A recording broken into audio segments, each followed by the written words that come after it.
प्रधानमंत्री मोदी के बिहार आने से पहले, मोदी की रैली से पहले, या फिर ये कह लें कि उस रैली के बीच एनडीए में कैसी सिर्फ फुटबॉल मची हुई है। दोस्तों, अगर इस तरह के बयान, जिस तरह के बयान एनडीए से आ रहे हैं, वो भी मोदी की रैली से पहले, यकीन जानिए अगर इस तरह के बयान तेजस्वी यादव या फिर इंडिया गठबंधन की तरफ से आते तो अब तक गोदी मीडिया हेडलाइन चलाता, इंडिया गठबंधन में पड़ गई फूट, राहुल और तेजस्वी में आई दरार। लेकिन क्योंकि मामला एनडीए का है इसलिए गजब की चुप्पी है। लेकिन दोस्तों, प्रधानमंत्री नरेंद्र मोदी की रैली से पहले किसी ने चुप्पी तोड़ी है, और ये चुप्पी जिस तरह से तोड़ी गई है ये बताता है कि एनडीए के अंदर सब कुछ ठीक तो बिल्कुल भी नहीं चल रहा है। आज पीएम की करीब 2:30 बजे के आसपास बिहार के पूर्णिया में एक रैली है। ये वो इलाका है दोस्तों जहां पर बीजेपी को बहुत ज्यादा उम्मीद है। यही वो इलाका है जहां से इंडिया गठबंधन, राहुल गांधी और तेजस्वी यादव ने बड़े स्तर पर अपनी रैली निकालकर लामबंदी की कोशिश की थी।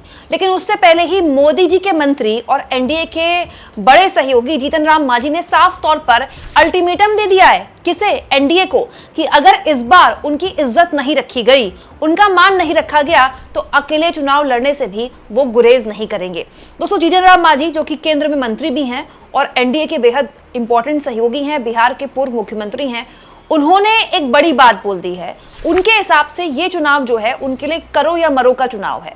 अगर इस चुनाव में उनको मान्यता प्राप्त पार्टी का दर्जा नहीं मिला तो ये उनके लिए बड़े अपमान की बात है। दरअसल दोस्तों, जीतन राम मांझी ने आज साफ तौर पर कह दिया है कि किसी भी दल को मान्यता प्राप्त पार्टी बनाने के लिए दो विकल्प होते हैं। एक, कि विधानसभा में वो कम से कम 8 सीटें जीते, दूसरा कुल मतों को 6% वोट उसे हासिल हो।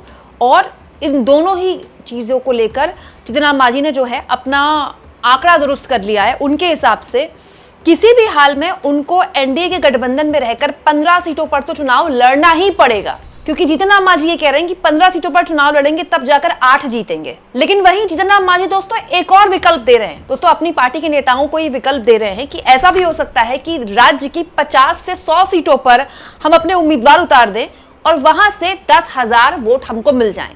दोस्तों, जीतन राम मांझी लगातार ये बात बोल रहे हैं कि लोकसभा चुनाव में भी उनको उनकी उम्मीद के हिसाब से कम सीटें मिली। केवल 1 सीट मिली थी उनकी पार्टी को और 1 उन्होंने चुनाव में जीत ली थी। चिराग पासवान को 5 सीटें मिली थी, 5 की 5 उन्होंने जीत ली। लेकिन अब वक्त बदल चुका है, विधानसभा चुनाव का वक्त है और मांझी ये कह रहे हैं कि अब तो करो या मरो की रणनीति है। अब हमको 2 या 3 या 5 सीटें देकर चुकता अगर बीजेपी कर रही है तो वो भूल जाए, क्योंकि हमारे पास 2 विकल्प हैं। ऐसा लगता है कि वो विकल्प केवल अपने कार्यकर्ताओं को नहीं, बीजेपी को बता रहे थे कि या तो हमको 15 सीटें दे दीजिए कि हम 8 सीटें जीत कर ले आएं ताकि हम एक मान्यता प्राप्त पार्टी बन जाएं, या फिर हम 50 से 100 सीटों पर अपने उम्मीदवार खुद उतार लेंगे।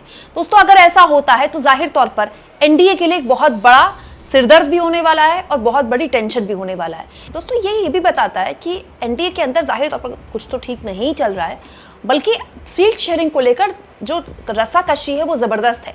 नीतीश कुमार भी जबरदस्त तरीके से दबाव बनाए हुए हैं कि वो हर हाल में नैतिक बढ़त दिखाने के लिए बीजेपी से 1 सीट ज्यादा पे चुनाव लड़ेंगे। ऐसा सुनने में आ रहा है नीतीश कुमार 101 सीट पर चुनाव लड़ सकते हैं और बीजेपी 100 सीटों पर चुनाव लड़ सकती है। 20 सीटें चिराग पासवान को दी जाएंगी, लेकिन अगर 15 सीटें जीतन राम मांझी को दे दी जाए तो फिर बीजेपी के लिए बहुत कम सीटें बचती हैं। तो ऐसे हालात में अगर मांझी ये कह रहे हैं तो फिर क्या वाकई में वो 2 ही विकल्प छोड़ेंगे? अगर ऐसा होता है दोस्तों तो मांझी के एनडीए के आने से एनडीए को जो उनका समाज का वोट है बड़े लेवल पर मिलता रहा है, और यही तो एनडीए की बिहार में एक स्ट्रॉन्ग, आप कह सकते हैं ना, मजबूती रही है कि वो छोटी छोटी पार्टियों को अपने साथ रखती है, जिसकी वजह से सत्ता के करीब रहती है एनडीए। लेकिन अगर मांझी छोड़कर चले जाते हैं एनडीए तो फिर जाहिर तौर पर ये एनडीए के लिए बड़ी चुनौती होगी। हालांकि अगर मांझी अकेले चुनाव लड़ते हैं तो ये केवल एनडीए नहीं, ये इंडिया गठबंधन के लिए भी कितना बड़ा एक सेटबैक होता है, क्योंकि वोट बटेगा फिर।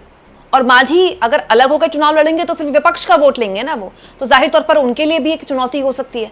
कहने वाले तो ये भी कह रहे हैं दोस्तों कि मांझी से दरअसल ऐसे बयान बुलवाए जा रहे हैं, क्योंकि पिछली बार चिराग पासवान मॉडल कामयाब हुआ था, इस बार हो सकता है जीतन राम मांझी मॉडल कामयाब कराने की कोशिश बीजेपी कर रही है। लेकिन अगर ऐसा हुआ दोस्तों तो ये कोई मैथ नहीं है कि 2+2=4 होता है। अगर मांझी अलग होकर चुनाव लड़ते हैं तो ये लिहाज से एनडीए को हर लिहाज से नुकसान पहुंचाएगा।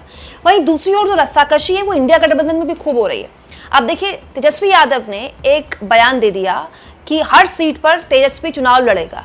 अब कहने के लिए कह सकते हैं कि तेजस्वी अपने आप को मुख्यमंत्री के तौर पर प्रेजेंट कर रहे हैं, और जो कि है भी, उनका नाम औपचारिक तौर पर कभी बोला नहीं जाएगा, लेकिन सच्चाई यही है कि महागठबंधन में वो सबसे योग्य उम्मीदवार है। अगर महागठबंधन की सरकार बनती है तो तेजस्वी ही सीएम बनेंगे। लेकिन पॉइंट ये दोस्तों कि तेजस्वी यादव ये बोल क्यों रहे हैं, क्योंकि जो एक तरह से मोल भाव है अभी सीट शेयरिंग को लेकर वो उधर भी उतना ही है। दोस्तों कांग्रेस पार्टी द्वारा कहा जा रहा है कि 70 से ऊपर सीटें उसको चाहिए। तेजस्वी यादव किसी हाल में 70 से ऊपर सीटें कांग्रेस को देना नहीं चाहते, क्योंकि पिछली बार उन्होंने ये गलती की थी। उनके हिसाब से अगर पिछली बार कम सीटें मिलती कांग्रेस पार्टी को तो आरजेडी की सरकार बन जाती। लेकिन दोस्तों तेजस्वी ये भी जानते हैं कि वो अगर अलग होकर चुनाव लड़ते हैं तो उनको बहुत ज़बरदस्त नुकसान होगा, क्योंकि राहुल गांधी ने जो अपना एक वोट जोड़ा है गैर यादव, ओबीसी और कुछ दलित जातियों का, वो वोट जो संभावित हो सकता है उसको नुकसान होगा। दूसरा दोस्तों मुस्लिम वोट बढ़ जाएगा। तो जाहिर तौर पर सबकी निगाहें यहाँ पर इसलिए भी है क्योंकि सीमांचल के इलाके में जहाँ आज मोदी की रैली है, वहाँ 2020 के विधानसभा चुनाव में बीजेपी ने ओवैसी की एंट्री की वजह से बहुत अच्छा परफॉर्म किया था। ओवैसी ने यहाँ पर बहुत अच्छा, मतलब पहला चुनाव था ओवैसी का बिहार में, और उन्होंने काफ़ी सीटें यहाँ निकाल ली थी।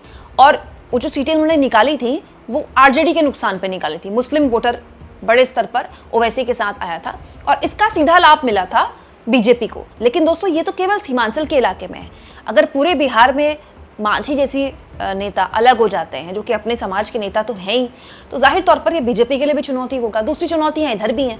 तो जैसा अभी हालात देख के लग रहे हैं, अगर एनडीए और इंडिया गठबंधन जिस स्वरूप में अभी है उसी स्वरूप पे चुनाव लड़ ले ठीक से, तो ये बड़ी बात होगी। अभी जिस तरह की संभावनाएं चल रही हैं, बहुत संभव है कि एनडीए में तो टूट हो सकता है इंडिया गठबंधन की भी कुछ पार्टियां टूटे। देखिए एनडीए को लेकर तो साफ समझ में आ रहा है, हालांकि अभी जो इंडिया गठबंधन की पार्टियां उनकी तरफ से खुसफुसाहट शुरू हुई है, बाहर ऐसे कोई बयान नहीं आए हैं, लेकिन एनडीए की तरफ से तो साफ दिख रहा है। अभी मांझी ने कुछ दिन पहले एक और बयान दिया था चिराग पासवान को लेकर कि हमें उनका चाल और चरित्र पता है, हमने 2020 में उनको देखा था। दोस्तों मांझी एनडीए में रहकर चिराग पासवान को हमले में ले रहे हैं, अपनी नीतीश कुमार की सरकार को निशाने पर ले रहे हैं, अपने बेटे को उन्होंने योग्य सीएम कैंडिडेट बता दिया है। मतलब नीतीश कुमार को सीएम ना बनाकर वो चाहते हैं कि उनके बेटे सीएम बन जाएं। तो बहुत सी ऐसी चीजें हैं जो एनडीए के अंदर हो रही हैं, और अगर मांझी खुलेआम ये सब बोल रहे हैं तो जाहिर तौर पर ये किसी भी हाल में बीजेपी को सूट करने वाला तो नहीं हो सकता। मतलब बीजेपी को किसी हाल में फायदा तो इसमें नहीं होने वाला। दिलचस्प ये है दोस्तों कि ये प्रेशर पॉलिटिक्स उस दिन की जा रही है जिस दिन मोदी को बिहार आना है। आप इस मुद्दे पर क्या सोचते हैं? ये जो धमकियां मिल रही हैं मांझी की तरफ से, इसको बीजेपी के लिए कितना बड़ा खतरा माना जाए? कमेंट बॉक्स में जरूर लिखें, और जितना हो सके चैनल को शेयर भी करें दोस्तों, सब्सक्राइब भी करें, और थैंक्स और ज्वाइन के ऑप्शन से अगर आप चाहें तो कुछ आर्थिक मदद भी चैनल की जरूर करें।